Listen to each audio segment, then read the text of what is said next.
All right, good morning. We are not going to have a quorum today for Public Safety Committee. Just want to let folks know. We're going to still go ahead and have the committee. It'll be communications from the chair over to council on all items. And so those of you who showed up for public comment on items, I have a number of cards, but they are actually only from one person.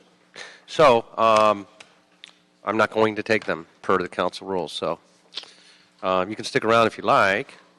I do have one card from a staff member on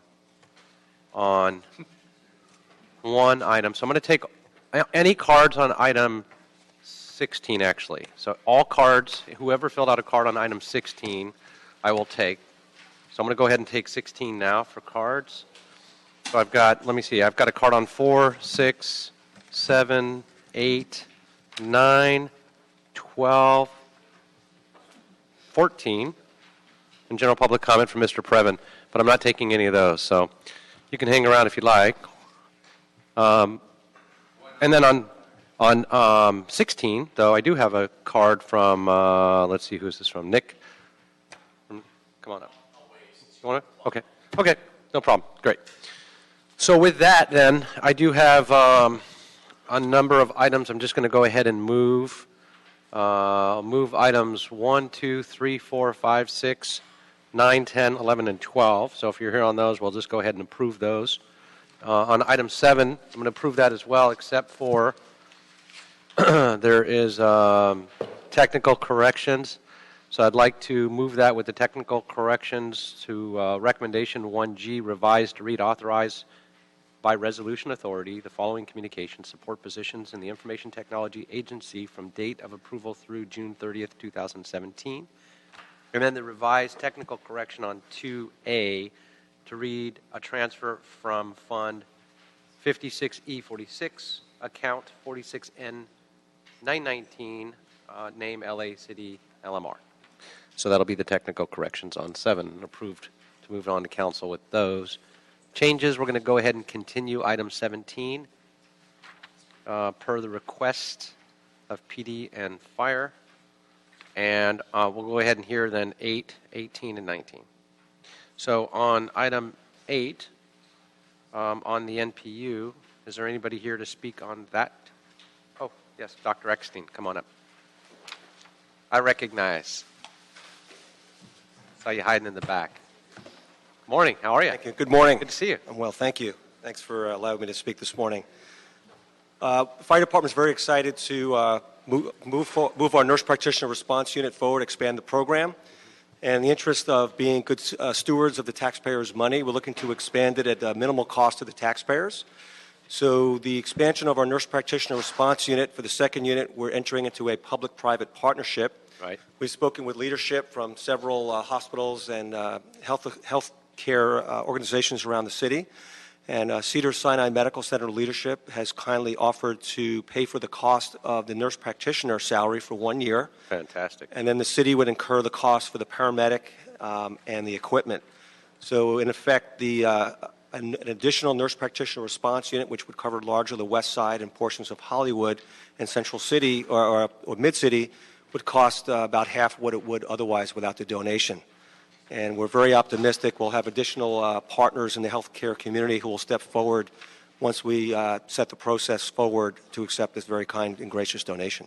Well, and first of all, I got to thank you, Doc, for your leadership on this, and the partnership has been phenomenal. Thank you. You started off saying that there would be minimal cost because of the partnership and the public-private partnership, and I got to thank the hospitals for stepping up and Cedars for that. It sets then an example for others. This will save them money, not cost them money, and in fact, it will save us money, not cost us money. If we spend a dime, we save $1. I mean, that's what this program is, in essence. And so, for every NPU we put online, and I hope by next year, in the end of next year, we have a minimum of one in each bureau, That's my goal, and I'm driven to that. And as soon as we have some numbers and some results and data that we can actually start analyzing and what we've done in cost savings, in life savings, in system savings and efficiencies. I think it'll go a long way to convincing the rest of my colleagues that this is a wise investment, and we will move forward. So I just got to thank you because I'm excited about it and what I've seen already and heard, particularly now with flu season coming up. I mean, it's so important to get these online because we already know our emergency rooms are on life support.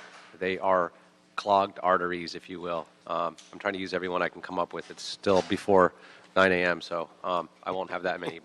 And I'm sure if Mike Monan's listening, that he always loves those. And Joe Buscaino is here. Thanks for being here, Joe.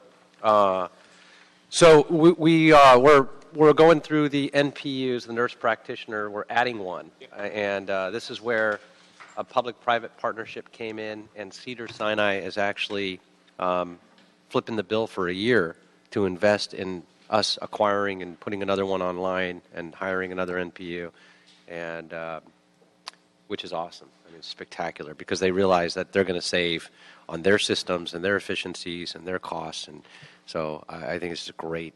And our goal, as I stated, is to have one in each bureau by the end of next year, and so we're moving towards that. So I want to thank you, Dr. Eckstein, for that. Did you want to add anything? Yeah, I Okay, understand. good. It's Excellent. been very effective, and I agree with the chair that we need to expand the program. Happy to see it's moving. Thank you. Yeah, we're definitely providing a service to our patients. We're freeing up our scarce emergency resources and disimpacting the emergency departments. So the data from the first one is already very compelling. I'm optimistic additional leaders around the community will step forward and fund additional units. So we're off to a very, very good start. Do you feel this is reducing our wall time in the hospitals?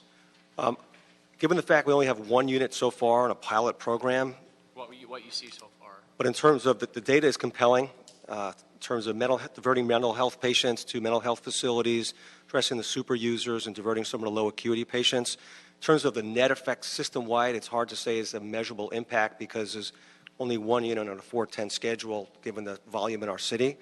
But certainly if you extrapolate the data, it's clearly having the desired impact. It's safe and providing a very valuable service to our patients. Thank you, Doctor. Oh, that's fantastic. I really appreciate it. And then on another note, although it's somewhat related to the NPU, do we have any idea where perhaps we might be doing that next meeting that we had out in the valley? Is there still discussion of having another one? Yes, sir. So we had a conference call with the Director of Department of Mental Health from the county, and we wanted to get his input and ideas regarding the mental health patients, which seems to be one of the major concerns of our stakeholders in the healthcare community in the San Fernando Valley. We had that last week, so we're looking to hold our next meeting before the holidays. Okay, fantastic. Then we'll go ahead and move that, and that'll be the order. Thank you very much, and thank No, you for your leadership Really and appreciate support. it. Truly appreciate it. Thank you.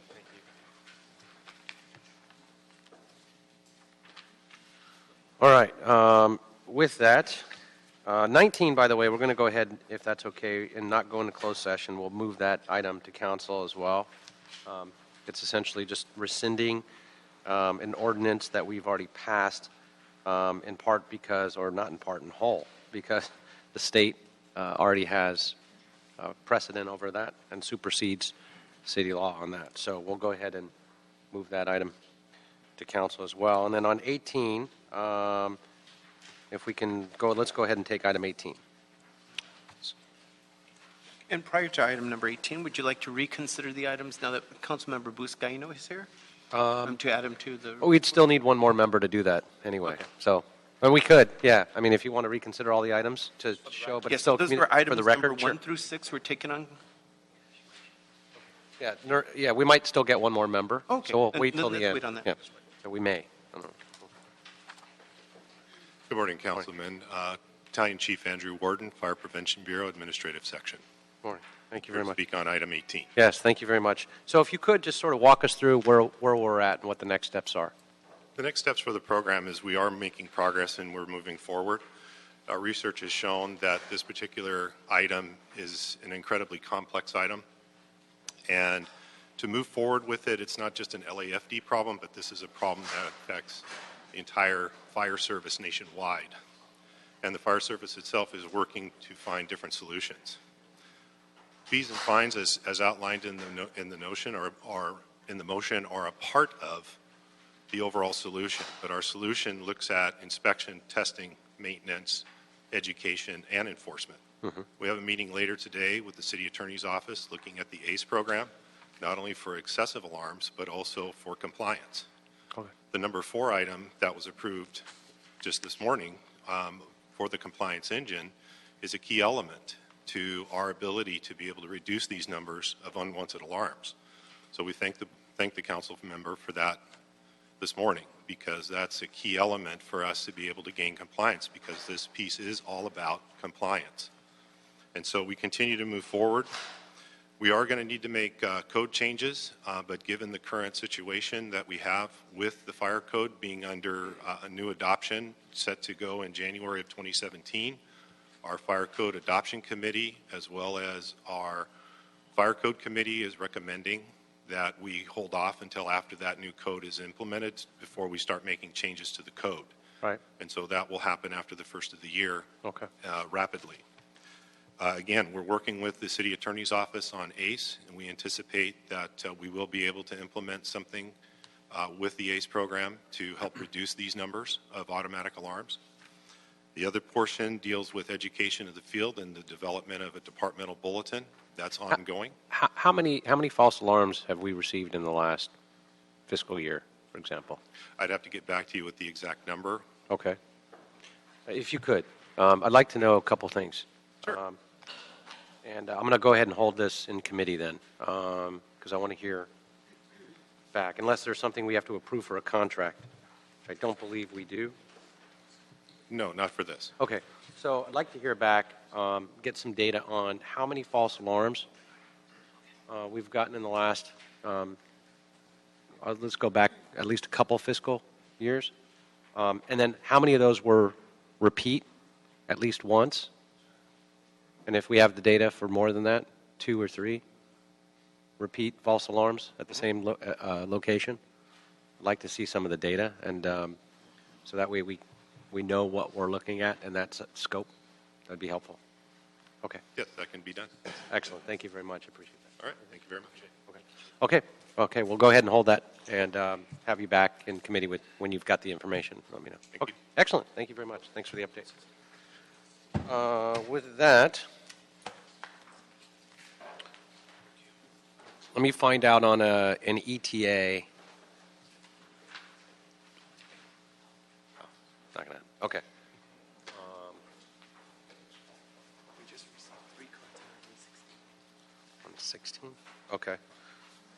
So on 16, since we actually reconsidered, let's go ahead and reconsider all the items since Councilmember Buscaino is here as well. And on 16, I did say that was the one I was going to take cards on. So we did have 3 more cards come in on 16. So we'll go ahead and take those 3 cards for a minute each. And the 3 cards we have are Dowden. Come on up. Morning, sir. George.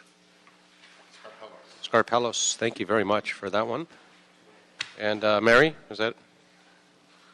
Come on up. And there should be 3 chairs up there as well, so you're all good. Yep, we fit. And you each have a minute as well. So, excuse me for 1 second.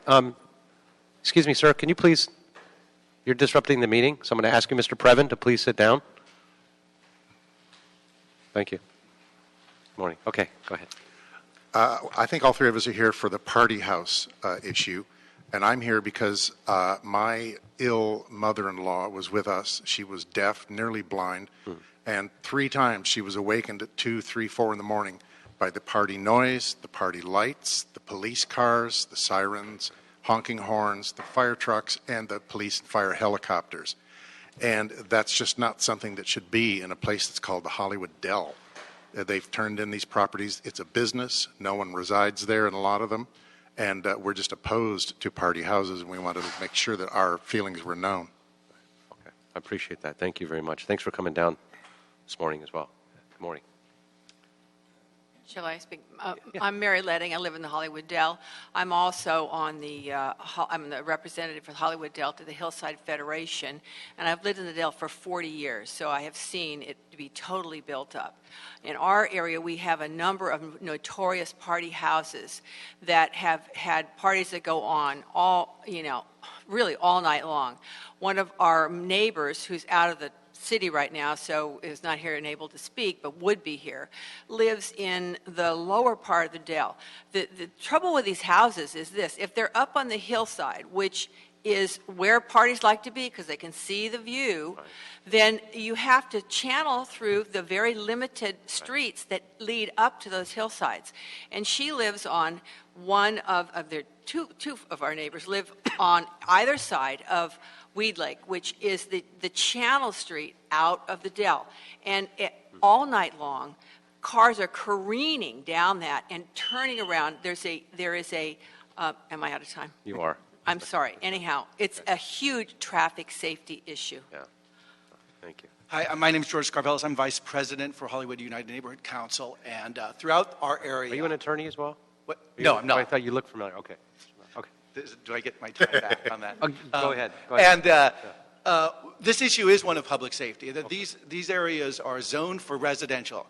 They're not zoned for, these are not houses, they're venues. And in Hollywood, there's the Avalon, there's the Palladium, there's Henry Fonda Theater, there's the Taglian Center, there's numerous places where you could hold an event of this nature. They have the proper parking, the proper security, and they're not put in some place where they have no security, substandard streets where these kinds of things are taking place. And they're not just, somebody throwing a birthday party. Lincoln Mercury, Johnny Walker Black, they're throwing events there. And they're doing them in places that are clearly not zoned nor prepped to have the infrastructure for these kinds of events. I brought some pictures, and you can see the traffic jams and the kind of events that they You can submit them. Throughout the hills. Yeah, let me see. And these kinds of events are not a simple event of Birthday party. birthday parties. They're big events and corporate events, and you can see the traffic that goes on in these kinds of things. So I really urge you to support this measure and put it through to the council. And several of those pictures were taken from my mother-in-law's room. That's what she saw. Has your mother-in-law attended any of these parties? No. That was why she was upset. Okay, okay. She wasn't invited. Getting to the bottom of this stuff right now. Wow, these pictures are telling. Yeah. That's what we live with. These are incredible. These are huge, massive parties. What are the frequencies of these events? They've slowed down since then. I think they've been on notice. But the truth is, if this thing, I think they see this on the horizon and they don't want to upset it. But let me tell you, if this thing doesn't go through, I imagine these things are going to happen again. Yeah. Month, every other month? Oh, they were going on every 2 or 3 weeks, Summer, Wow. During the summertime. During the summertime Sure, is big as well. Frequently. Oh, these are And it pretty- took the city attorney and police. They to spent a have- lot of money on these parties. I mean, the way they illuminated the whole Professional hillside, sound, sound lighting. system. Oh, no, this is amazing. Fireworks. So with that, we are absolutely in favor of moving this forward and drafting an ordinance. For those of you that don't know, the last major party that made the news was in my district, right down the street from my house, Granada Hills, where somebody was killed and shot. Oh, right. That was my district. Right. That happened at. And This is the venue that had so the this is- lion and the elephant parade. lion and an elephant. They brought an elephant up the street because, Right. and they had a lot. I mean, And a lion in a cage. Unpermitted. Yeah. Wow. All right. We'll go check these out personally. No. So with that, we're going to go. I did say that I was going to take all cards on this item. So if there's anybody else that submitted a card on 16, because we did bring it back. Nick had a card. Still don't wish to speak. Okay. Nobody else had a card on 16. So, okay. Then we'll go ahead and approve that. Send that to council. Thank you very much for coming here. Thanks for your testimony, for your patience, and hopefully we can get that resolved. All righty. With that, what other items do we have? Anything else? We still have items number 13, 14, and 15. Oh, Oh, and then for the party house, will we be concurring with the Planning and Land Use Management Committee Yes. recommendations? And the only change we may make is for the motion from Councilmember Labange is to note and file that motion. Okay. Done. So with that, we'll go ahead and approve it as such, and I think 13, 14, and 15, we can go ahead and move as well onto council. Okay? Then that should conclude the agenda then, and with that, we are adjourned. Thank you very much.